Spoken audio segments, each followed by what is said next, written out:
Hey, ya Dave. Late night edition, 9:09 p.m. after a choir rehearsal. So Hypocrite Dave is defined as a person who preaches one thing but does the opposite. Really similar to the idea of do what I say, not what I do. Hypocrite actually comes from the Greek word Hippocrates. I'll put that on the screen right there. Like as in stage actor, pretender, disassembler, right? It's not in line with one's beliefs because the things are opposite. I noticed that in your video comment section, Corolla said the following. Maybe sometimes we're annoyed the most by things we dislike in ourselves. That's kind of true, right? After all, we're with ourselves every minute of every day, and that's also heightened by the mistakes we see other people making that we also realize that we make. One of the things I thought about with this that I'm hypocritical about is sort of forced productivity. I can easily dismiss others in what they choose and cannot have patience for it because I hold such high expectations for myself as well. But it is fun to sort of act as if I have everything all figured out and I know everything, right? When really everybody else is doing their best to figure out everything as well and what is worth doing for their time. I have this Eisenhower Matrix whiteboard on my wall and I barely use it, but I talk about the usefulness of it all the time. Some days I don't know the best use of my time. Sometimes I think boredom is actually healthy for me. You know, I get bored, I ask questions, I really think about how much I don't know, and all the hardships that I don't face. I don't like to enjoy doing the same thing all the time as well. Sometimes I get into ruts, and sometimes I think about how much I can be, like, the best collaboratively instead of, like, individual goals that I have. I talk all the time, right, about having goals and having purpose and having mission and having all that stuff figured out as an individual,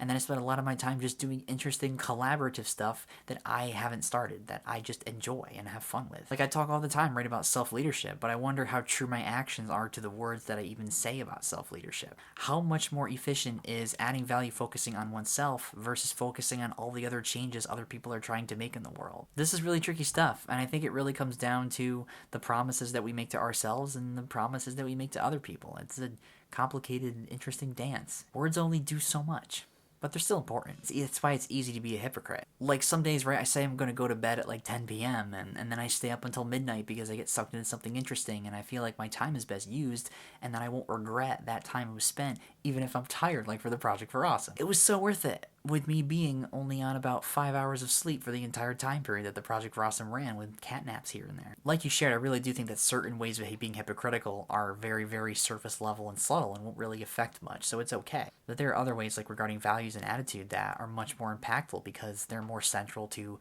the way that we live our lives, the approaches and the whys versus the small trivial hows and things like toilet paper rolls. Once again, awareness of how easy it is to be a hypocrite matters to me a lot. If I'm going to dish out some good advice and preach something and stick to my words, I want to make sure that there's some experience behind it, or I have a really good reason for saying it. It doesn't turn into a situation where it's like little boy that cried wolf.